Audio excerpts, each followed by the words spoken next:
Making a cheesecake can be challenging. Some recipes call for a water bath where others do not. I found the best technique is no bain-marie and patience. At a lower temperature and longer time, a foolproof, crack-free cheesecake will result. And today I'm making my favorite, a salted caramel pecan pumpkin.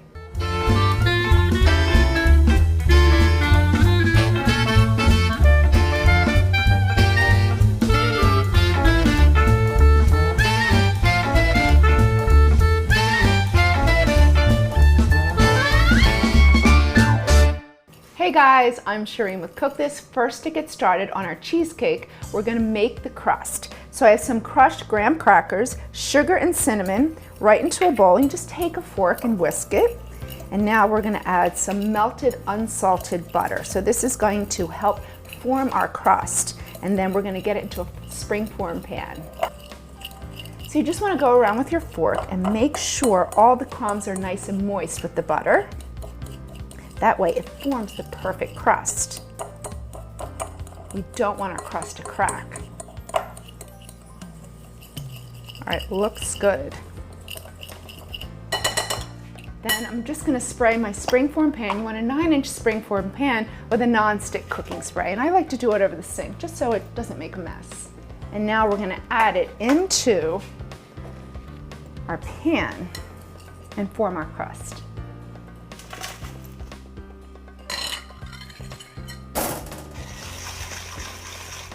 You want to take either the bottom of a mug, here I have a ramekin, and then that way we can flatten and evenly make our crust. So it's even all the way around. I've preheated my oven to 325 degrees. We're going to place our crust into the oven for 8 to 10 minutes just to let it toast and become golden. While our crust is in the oven, now we're going to work on our filling. So I have 3 blocks of room temperature cream cheese. So it's really important that all of your ingredients are room temperature. We have sour cream, again, room temperature. Our eggs, room temperature. And now we're just going to slowly pull everything together. So cream cheese, sour cream, and our sugar, and we're going to just start whisking.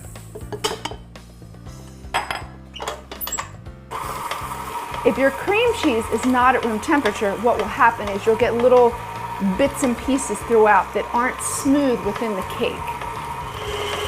So once the sugar and cream cheese come together, we'll start adding the other ingredients. All right, next up, our pumpkin. So here I have canned pureed pumpkin. You could also use fresh roasted pureed pumpkin. I love doing that as well. It just depends on my mood. All right, in that goes, and this is also going to help make this cake really creamy. There's a lot of moisture in pumpkin. And now we have our spices. So this is spiced just right. I was very careful with how much spices I wanted to put into it. I didn't want it to be too heavy or sort of dominate because, after all, the pumpkin is the star. Here we have cinnamon, ginger, allspice, clove, and freshly grated nutmeg. And we'll get them whisking, and then one at a time add our room temperature eggs. All right, in go our eggs one at a time, so just turn down your speed, and you can just slowly add your eggs. So we have 4 of them, so this makes a nice custard. Scrape it down one more time, and then go remove our crust from the oven, and now we need to let it cool before we add our pumpkin filling mixture.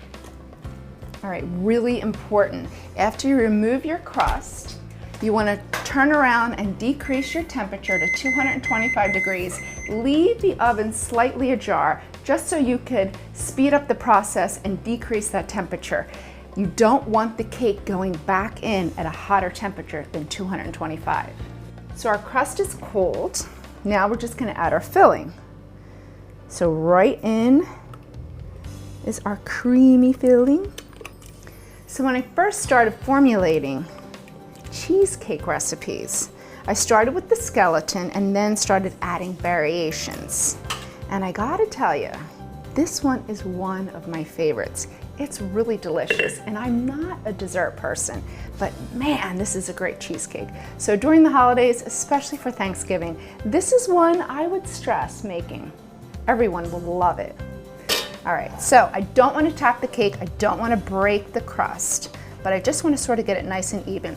So our temperature to our oven is 225 degrees. I released some of that temperature, brought it down, it's just right. I do have an internal thermometer that tells me, and I gotta tell you, I made the mistake not doing that before and the cheesecake cracked. So this is an easy way to make a foolproof cheesecake. We don't need a bain-marie. We baked the cheesecake for 1 hour and 45 minutes. Now you wanna turn off the oven, vent the door slightly ajar. We'll remove it after 15 minutes, place it at room temperature for 2 hours to completely remove the heat and prepare it for the refrigerator where it will sit for another 2 hours. So this has been well chilled in the refrigerator. You definitely want to make sure there is no heat on the cheesecake when you place it into the refrigerator. Otherwise, condensation can form underneath that plastic wrap and then make your cheesecake wet. So make sure it's completely room temperature before it goes into the refrigerator. So this one I made ahead, and definitely during the holidays you want to do that, make it ahead. Take that stress off of you.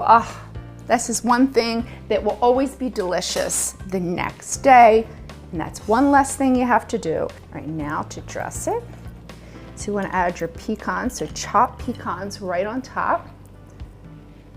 So you could totally add this all over the entire cheesecake, especially if you're serving it right away, but serve it right away. We don't want these beautiful pecans to lose their crunch. And now, caramel.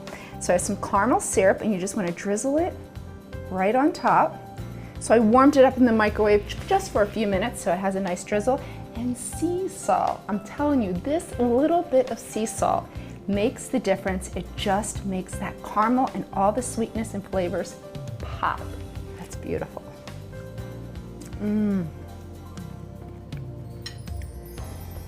So good. I hope you'll share this with your family for the holidays. For this recipe, go to the newspaper's website and visit me on Facebook and Twitter for more culinary tips. I'm Shereen with Cook This. Thanks for watching.